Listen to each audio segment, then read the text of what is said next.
Welcome to Her Cringe Clinic. I'm Dr. Ju, and here we play staring contests with our cringe to accept our shadows and live more authentically. How good are you at being fake? Are you the type of person that your friend can bring anywhere because you can adapt to whatever social situation? Or are you the type of person that needs a talking to before a social interaction so that you don't act out again? Are you from multiple cultures and can code switch fluently? And if you're good at having different social characters, does that make you fake? As someone who studied abroad since I was 11 years old, living in different countries where I didn't speak the language on survival mode, I knew how to win the affections of white teachers who inevitably played parental roles in boarding schools that I went to. I was the master of adaptation, of camouflage, of people pleasing if I had to. One friend that I have that I still talk to all the time, he told me in ninth grade that I was like the unwanted weed that grows in the cracks of concrete in urban cities because he thought I could thrive anywhere. And as vulgar as that sounds, I loved it because I felt like he saw me for who I really was. Maybe not thrive, but drop me off anywhere and I will survive. That was my superpower. And I was proud of that. That was a skill I knew that I had over anyone else. Yet slowly, as proud as I was of my ability to adapt quickly, a part of me wondered if this also meant that I was very good at dimming my light for others, making everyone else feel comfortable at the cost of my authenticity. I could see that my adaptability benefited everyone else and, of course, myself in the moment, but in the long run, was this good for me?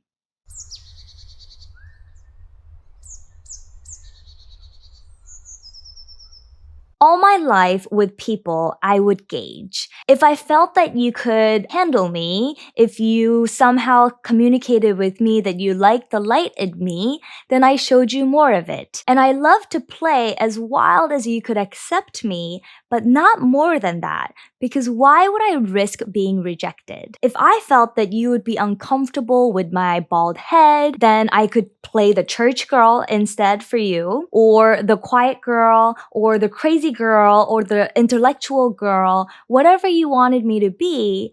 And genuinely, I felt like because I am adaptable, all of these characters were not a lie. They were all me. Authenticity is really important to me. It is a goal in life for me. I've always tried to stay true to myself in whatever situation I'm in. But social adaptation and code switching is necessary and convenient. It's survival, it's a skill, and it works. Jung, my man, also talks about the persona of this mask that we wear as an integral part of our psyche, where the persona is developed due to social norms and in order to conceal less acceptable parts of the ego, the self.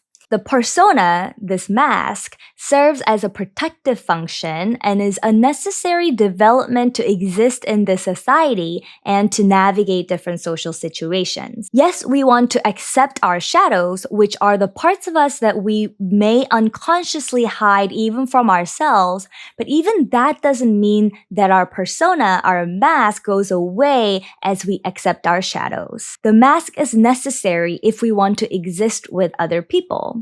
We don't want to fool ourselves by thinking that the mask is all there is to us. So being aware of our masks and also aware of our shadows is the goal for knowing who we truly are.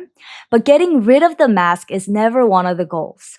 Keep the masks, as many as you got. They are useful in life. The core and important values of who we are is not changing with the different masks that we put on. Just because I can switch my energy to match the room, that doesn't mean that I'm being fake. I say all of this up front because I've been working on myself to feel less ashamed for doing this. I have always held on to a certain level of shame surrounding this. God forbid a girl has a superpower of wearing endless masks. Of course, I struggled with feeling ashamed. For example, I went to a very white all girls boarding school for high school, and I was the only Korean international student in my grade for the entire 4 years of high school. And the educators there were generally white and had a very archaic view of things and could be sometimes harmful. And they would openly tell me that I was doing a good job for hanging out with other Americans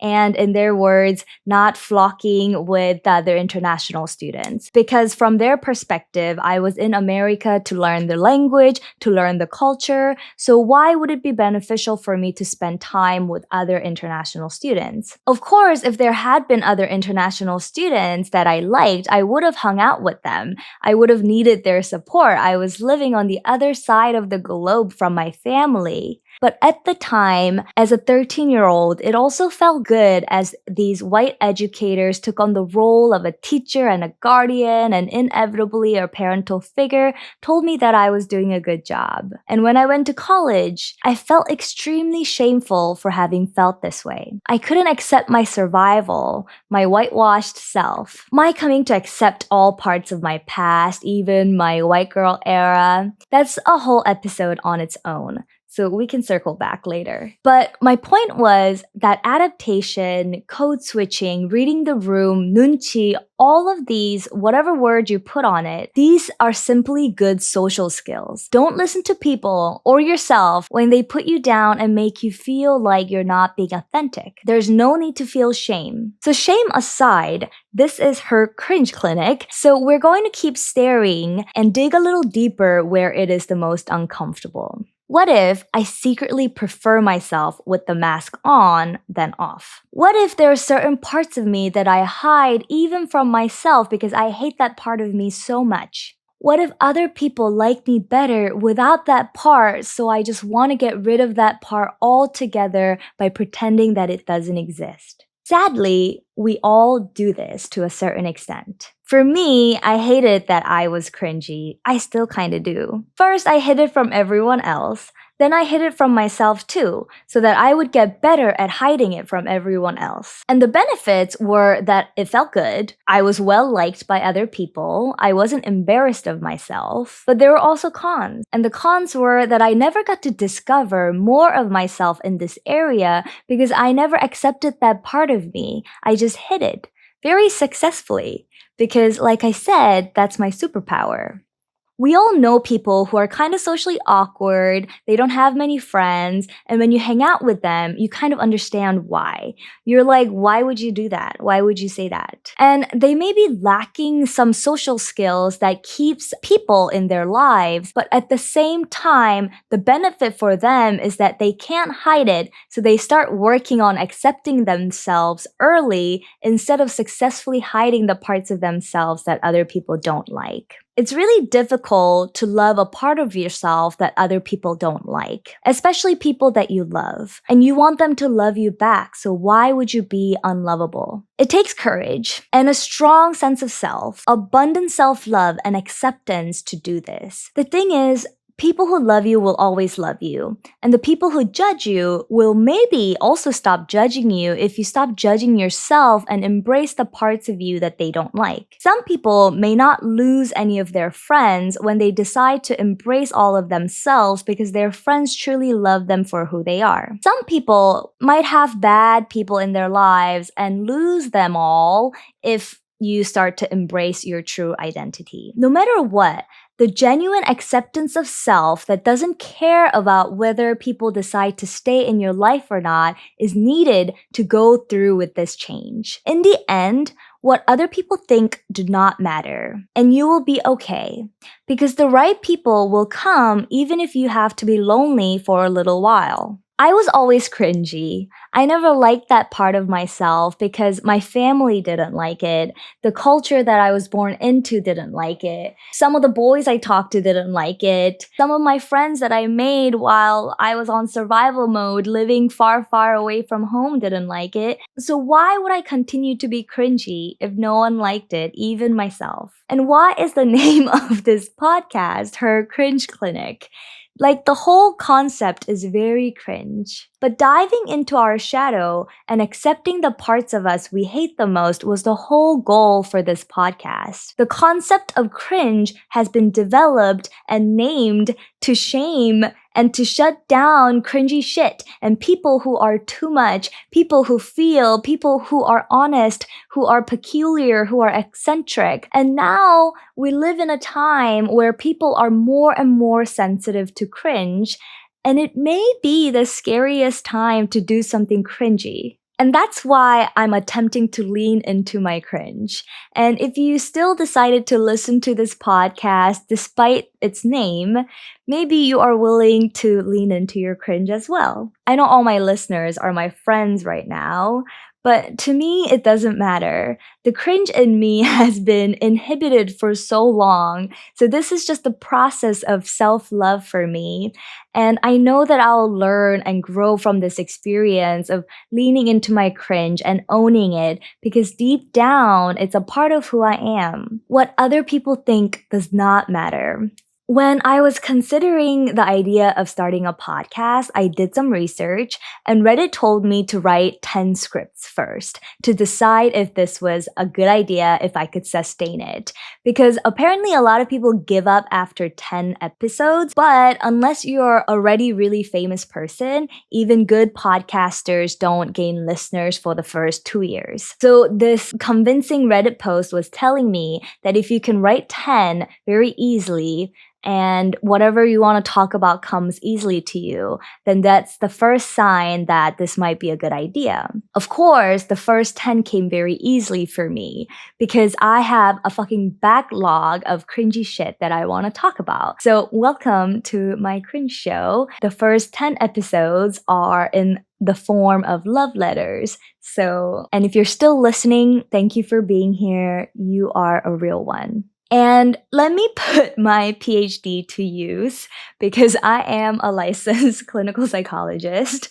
So some people like to pathologize themselves. I'm not a huge fan of that. Like I get annoyed when caregivers of my patients want me to give them a clear diagnosis on day one because I'm like, unless it makes the patient feel heard to be labeled with the diagnosis, why do you want to pathologize your kid so badly? Anyway, so for me, I like that I'm adaptable. It served me so well, and I needed it while I was in survival mode as a child in these different countries without speaking their language. But I also want to fight through the discomfort of being me, all of me, even when it's easier for me to adapt and change to maintain peace. This is a balance that I'm working on because being consistent to who I am is more valuable to me than the immediate gratification of having everyone be happy in the moment. So yes, adaptability is good, but I also don't want to chase this immediate gratification at the cost of my authenticity.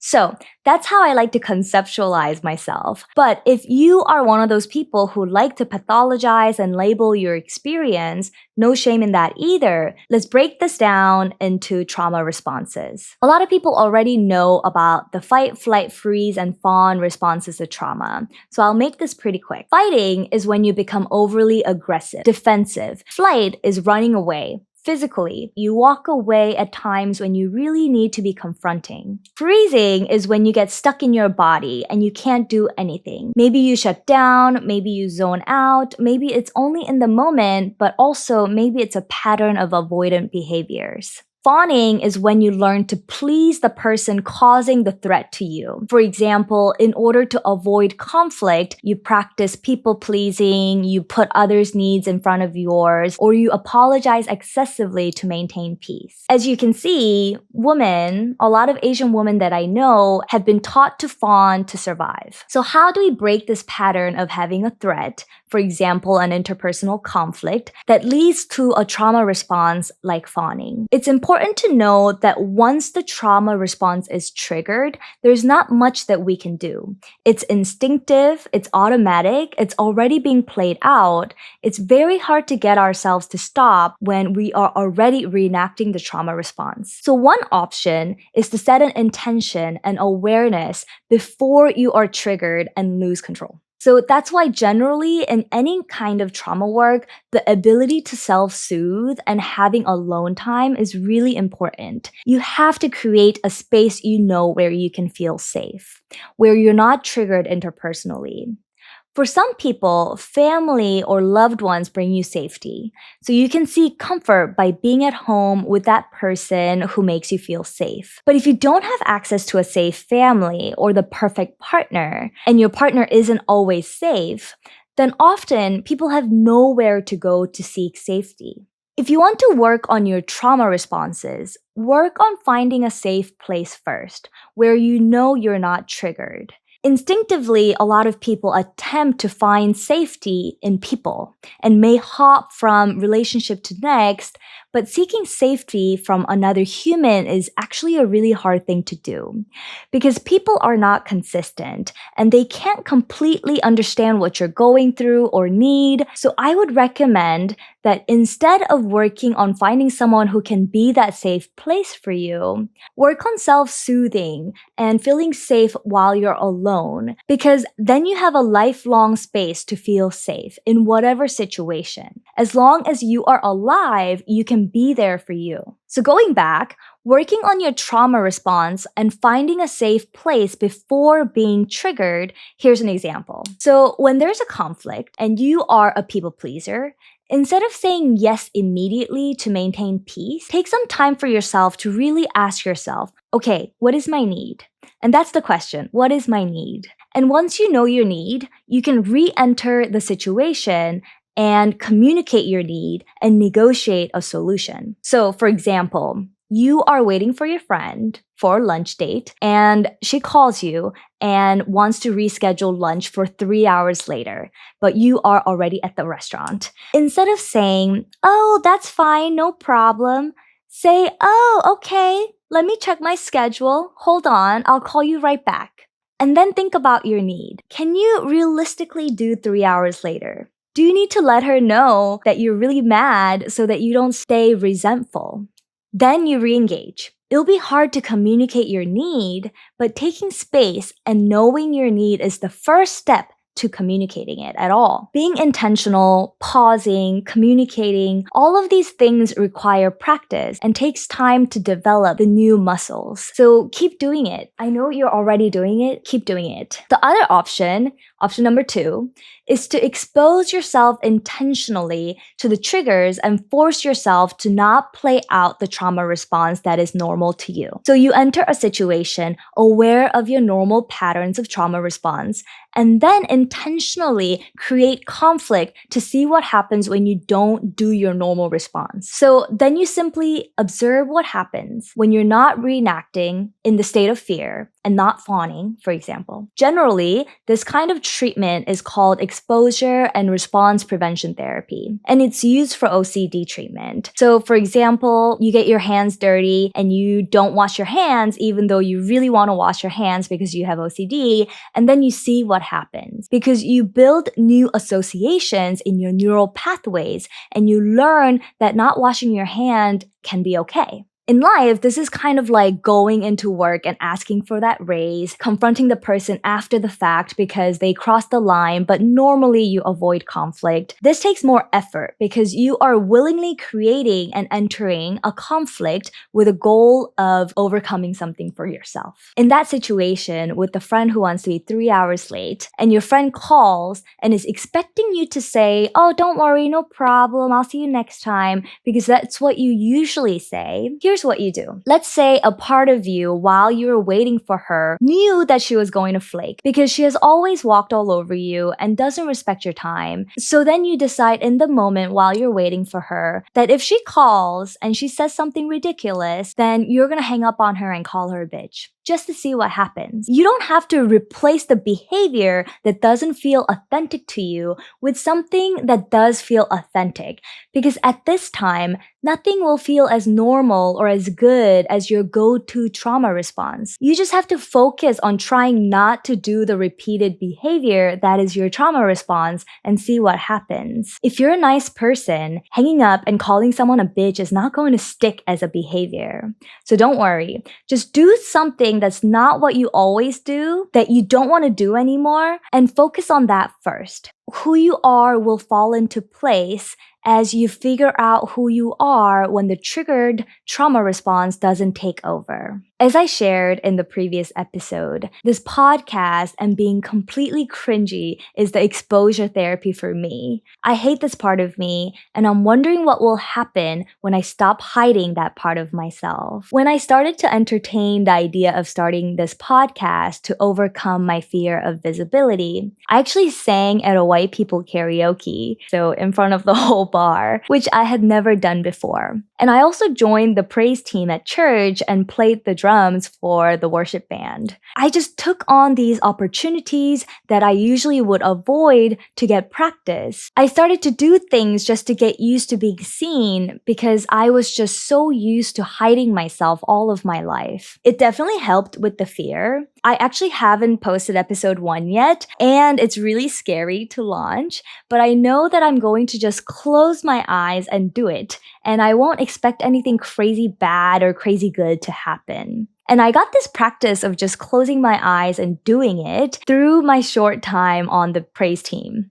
I had not played the drums in more than 10 years, but the opportunity arose and I just did it. And each week they sent me the audio recording and I listened to it, cringing at myself playing the drums. But it lasted like 20 minutes and I would show up to next week's practice. Life gets better when you believe that it's not that big of a deal. Embarrassment is not as scary as you expect it to be. Calling your friend a bitch is not that bad. You can apologize later if you want. Just do it. Whatever it is, just do it once and observe what happens. It will help you stop doing that one thing that you want to stop doing, because whatever was so hard for you to do instead that you wanted to do, you would learn is also not that hard. This psychiatrist that I interned for after college, he said to me, neural pathways are like trails on a mountain.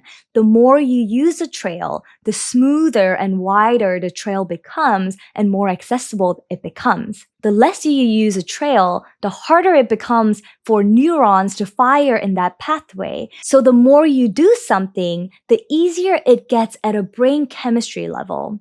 So do the one thing that scares you, but you secretly want to do, because it will get easier. You are blazing your trail.